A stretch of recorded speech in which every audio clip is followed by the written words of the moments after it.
สวัสดีค่ะวันนี้นะคะเราก็จะมาทำ5อันดับสกูชี่ที่ชอบนะคะอันนี้มีคนท้ามานะคะจากน้ำสกูชี่ช็อปค่ะเดี๋ยวเราจะขึ้นชื่อไว้นะคะ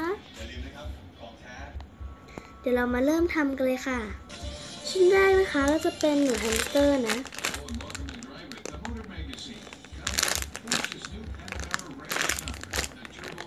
เป็นของไม่แท้นะคะเป็นของนาเลิฟซูชิของไม่แท้นะคะก็นี้มีบอลเชนนะเป็นบอลเชนสีทองนะคะนี่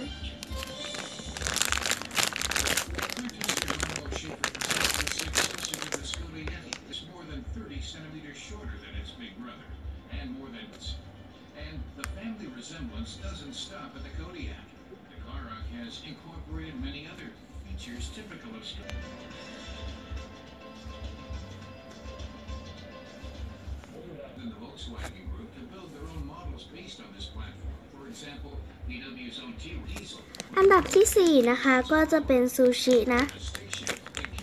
ของซานคิวเนาะ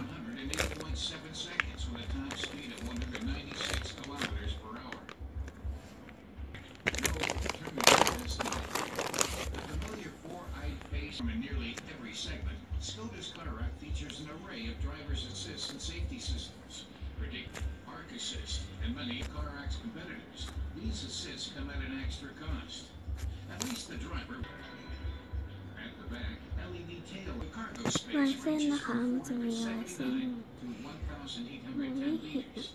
มองไม่เห็นเลยนะคะเกตนะคะมีวอลเชนสีทองนะอันดับที่3นะคะก็จะเป็นมังคุดนะคะของซานคิวคืออาจจะเห็นว่ามีของแต่ของซานคิวนะเพราะว่าไม่มีตังค์ซื้อก็เก็บตังค์ซื้อเองเนาะ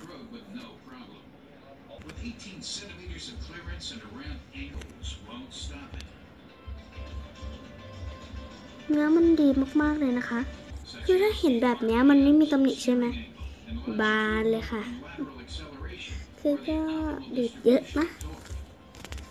น่ารักมากแล้วก็มีลายเส้นนะมันมองไม่เห็นเลยจะไม่เห็นอันนี้นะคะจะเป็นแพ็กเกจนะเป็นบราวเชนสีทองนะคะนี่เป็นฟันของซานคิวนะคะอันดับที่2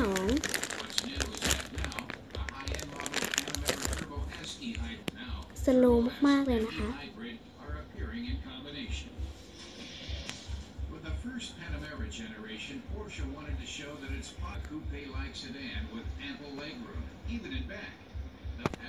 มีลายเส้นนะมันมองไม่เห็นเลยอะมันทำไมมันถึงมองไม่เห็นก็ไม่รู้นะทุกคนนะคะอย่าถามว่าเราใช้กล้องอะไรคือเราไม่ได้ใช้กล้องเลยเราใช้โทรศัพท์ถ่าย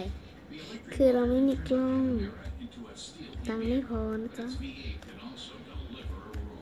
นี่มากเลยค่ะอันนี้นะคะก็จะเป็นแพ็กเกจนะก็จะเป็นบอลเชนสีทองนะคะต่อไปนะคะจะเป็นกบของเล่ยๆนะ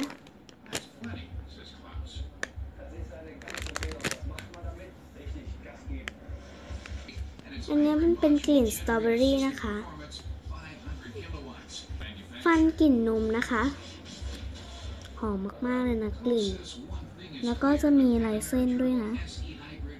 เขียนว่าเล่ยๆเห็นไหม